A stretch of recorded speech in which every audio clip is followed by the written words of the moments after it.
Behold, the natal chart of the United States of America, born July 4th, 1776 at 5:10 p.m. A Cancer sun, an Aquarius moon, and a Sagittarius rising. In short, emotions repressed, ideals inflated, and a deep cosmic need to preach liberty while imprisoning everyone to grow wealth and alleviate paranoia.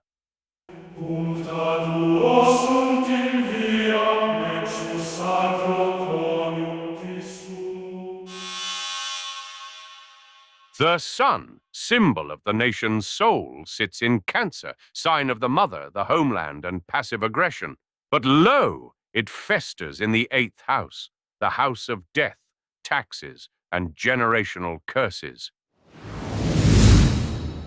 Cancer sun, emotionally driven, nationalistic, obsessed with safety. 8th house, shadowy power, debt, secrecy, and control via inheritance. Thus, the soul of the nation feeds off fear, debt, and legacy. So it hides in its shell, muttering about liberty while dodging debt collectors from 1776. The moon, the nation's emotional core, dwells in Aquarius, cold, clever, and convinced it's the smartest one in the room.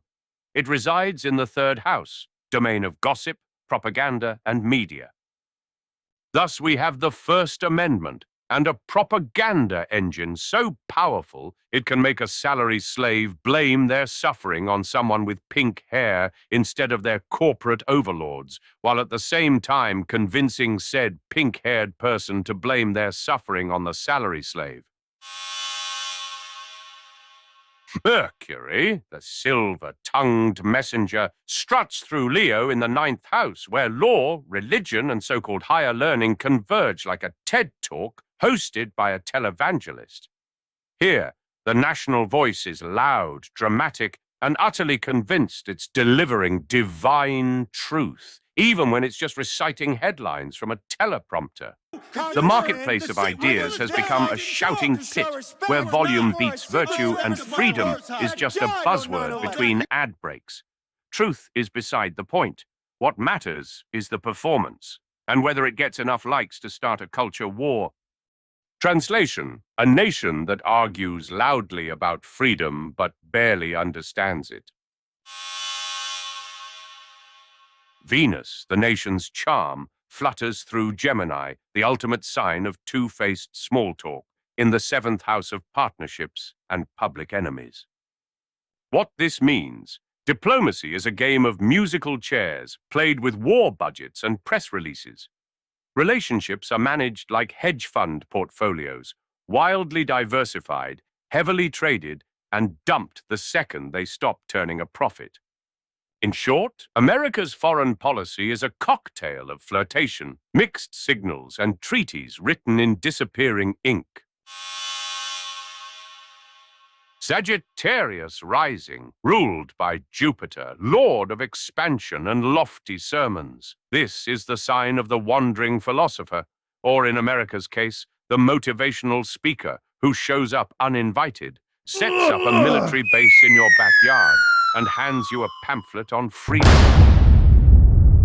The United States presents itself like a robe-wearing sage on a divine mission, except the robe is made of fast food wrappers, and the staff is a cruise missile. Land of the Free is a catchy slogan for an empire with 800 military bases. Behold, Jupiter, patron of wisdom and kings, stuffed into a powdered wig and sipping tea in Libra's parlor of diplomacy. This is the 11th house, where empires pretend to be friends. America, high on justice-flavored cocaine, chants about liberty and balance, and then lobbies the corporate overlords for loopholes. It dreams of brotherhood, but judges the guest list by net worth.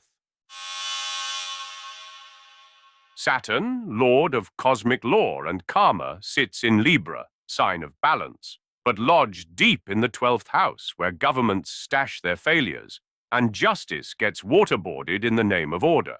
This is the hidden machinery of the empire, mass incarceration, laws so fair they only apply if you can't afford a lawyer, and rehabilitation programs that mostly just rehabilitate the budget. Here, fairness isn't blind. It's gagged, shackled, and hidden beneath legal fees. America doesn't have a justice system. It has a prison industrial complex with excellent branding. Ah yes, Mars, the god of war, sits cross-legged in Gemini's debate club, armed with doublespeak and legal disclaimers. And where? The seventh house, where nations pretend to be friends while quietly measuring each other for coffins.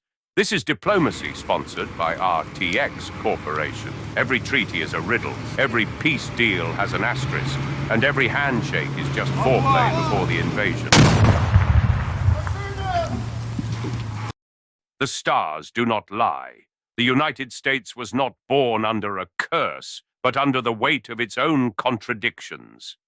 A Cancerian crab with a Sagittarius preacher hat and an Aquarius brain, constantly seeking freedom while building larger cages. And yet, as all astrologers and alchemists know, even base metal may be transmuted if it survives the fire. If you enjoyed this celestial heresy, follow Arcana Craft.